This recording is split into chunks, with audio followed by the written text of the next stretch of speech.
We are following our breaking news. We have plenty more to tell you because of our Manu Raju getting more information now. What is next for Santos today if he is expelled? But it doesn't at this point, Manu, look like that's going to happen, correct? After you spoke with the Speaker of the House who says he is not going to vote to expel Santos.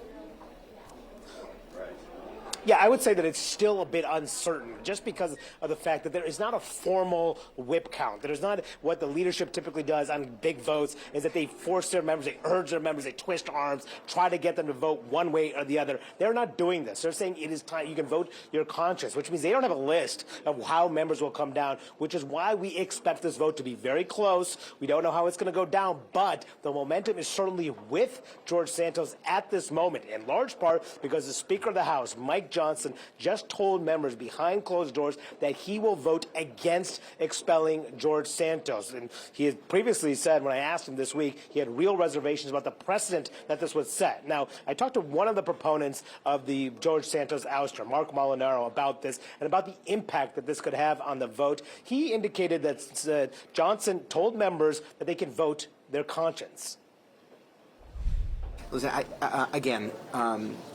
we all have to go home to our districts and explain the voters who sent me here want me to be an independent voice on their behalf, and I believe that his criminal behavior, his fraudulent activity has met the threshold for me to establish and uphold a conduct that requires expulsion. He said that, according to Molinaro, he said that members should be able to vote the way their districts ultimately want. And I just talked to a number of members who are walking out of this room. Some of them who had previously suggested they might be open to expelling George Santos are now saying that they are going to oppose expelling George Santos. One of them is a rank-and-file member, Mike Bost of Illinois, just told me that he's going to oppose it. Earlier this week, he suggested he may be open to supporting the expulsion. And that is so significant because they need, the numbers will tell the story, they need 77 votes in order to get the two-thirds majority to expel Santos from the House, Republican votes. If all members are voting and present, that's a big question right now. Right now, we have about, we think probably about around 45, maybe close to 50 or so. Where do those other 20 to 30 members come down? Just so many members still say they don't know. One of them, Jody Arrington, who's the chairman of the House Budget Committee, I asked him, how are you going to vote? He says he doesn't know. The vote is in about an hour's time, and he says he does not know. So those members, either they don't want to say how they're going to vote, or they simply are grappling what would be an unprecedented vote, kicking out a member who has not been convicted yet, and also potentially narrowing that very tight Republican majority. But no question about it, at this moment, the George Santos could potentially survive this in no small part because of the Speaker of the House's opposition to this measure. The House of Representatives will vote on whether to expel embattled Congressman George Santos. If two-thirds of the House does vote to expel, it would make Santos only the sixth member to ever be expelled. And at this moment, according to a pair of senior Republican sources, top Republicans are not sure how this is going to go down. If he is expelled, the New York Republican will not be going quietly. He is threatening to spill tea on several of his colleagues if he is expelled. Harry Enten joins us now with more. If you look at the numbers, does he have a chance to stay in Congress? Yeah, so let's take a look. This all comes down to math, which is something I like to talk about. So the House votes needed to expel George Santos. You need 290 total to expel him. Among Republicans, you're going to need 77 if every Democrat votes to expel. So the question is, are they going to get to that 77? So let's take a look at sort of the stage play right now. Again, with 77 likely needed, 24 Republicans have previously voted to expel. An additional 20 more say they will now. So there's going to need an additional 33. And keep in mind, many GOP members are not saying how they're going to vote. So this is all the reporting we have right now, which is essentially that we don't know how this is going to go down, but it looks at this point like it's going to be close. Are there any Republicans in Congress that are fearful that if they expel Santos, vote to expel, that they will face repercussions from their voters? Yeah, this to me is the very interesting thing. Republican voters are more than willing to go along with the idea of getting rid of George Santos. Yeah. So take a look at Republicans nationwide who hold a positive view of George Santos. It's just 15%. Remember the last Republican president who resigned was Richard Nixon. 50% of Republicans had a positive view of him. So the fact is, Republicans nationwide, there's no reason why House Republicans should fear repercussions from their voters. I think the real thing, though, that they're looking at is the U.S. House balance of power. At this point, it's just 9 seats. It's tied for the narrowest majority in the last 90 years. So it's not really the voters that they necessarily fear, but it's more the idea that they just do not necessarily want such a small majority. And then vote. what happens to the district if he gets expelled? Yeah, if he does get expelled, I mean, look, this is a very tight district. Republicans won in the Senate race, but Biden won in 2020, so it'll be a toss-up if this goes to a special election. Harry, thank you very Thank much. you. Appreciate it, Phil. Well, as Harry just laid out, despite the allegations against Congressman Santos, not every Republican is declaring they're going to vote to expel him, including Congressman Matt Gaetz. Since the beginning of this Congress, there's only 2 ways you get expelled.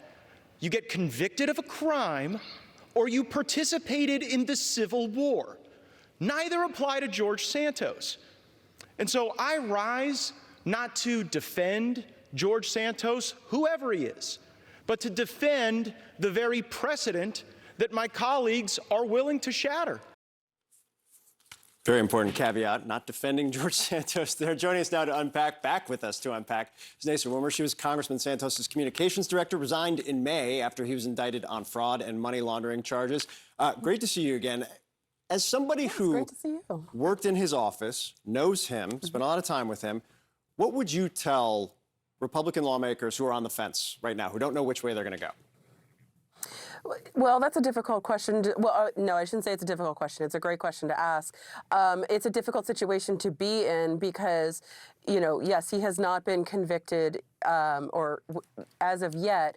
But at the same time, Chairman Guest spent a great amount of time on the floor yesterday really laying out the House Ethics Report and what the work that they had put into this, and highlighting that, in fact, that the congressman had many opportunities to cooperate and provide information, and he failed to do so, and that actually was a big shock to me.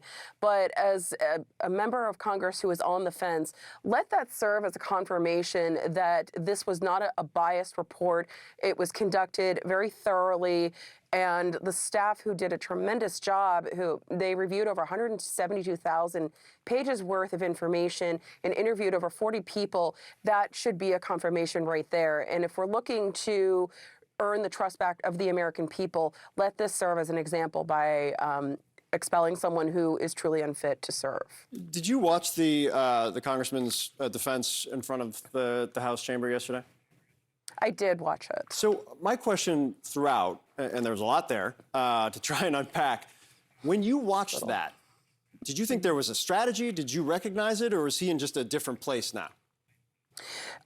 It is, honestly, he announced this back over the Thanksgiving holiday, and what I saw was that it just seemed like it was very off the cuff, and there did not seem to be any kind of strategy involved here because. You should have taken that opportunity to create a plan, practice, draft a speech, practice, and, even have your staff draft up some questions that could potentially be asked by reporters and start practicing that. We didn't see that yesterday. What I saw was just, it was about 18 minutes of a speech and taking a few questions. And the one that really struck out at me was he had highlighted in social media that he had planned to basically relay information about other members of their infidelities, which a reporter point blank asked him that, and he just said, go do the research yourself. That was just a lie or a tease of just drawing reporters to come to a press conference where he screamed, I'm a victim, I'm being bullied. But at the end of the day, he's not a victim, he's not a bully, and this is an issue that was of his own making. Yeah, and he's going to receive judgment from his colleagues in the House in about 2 hours. Nacer Wimmer, we appreciate it, as always. Thank you.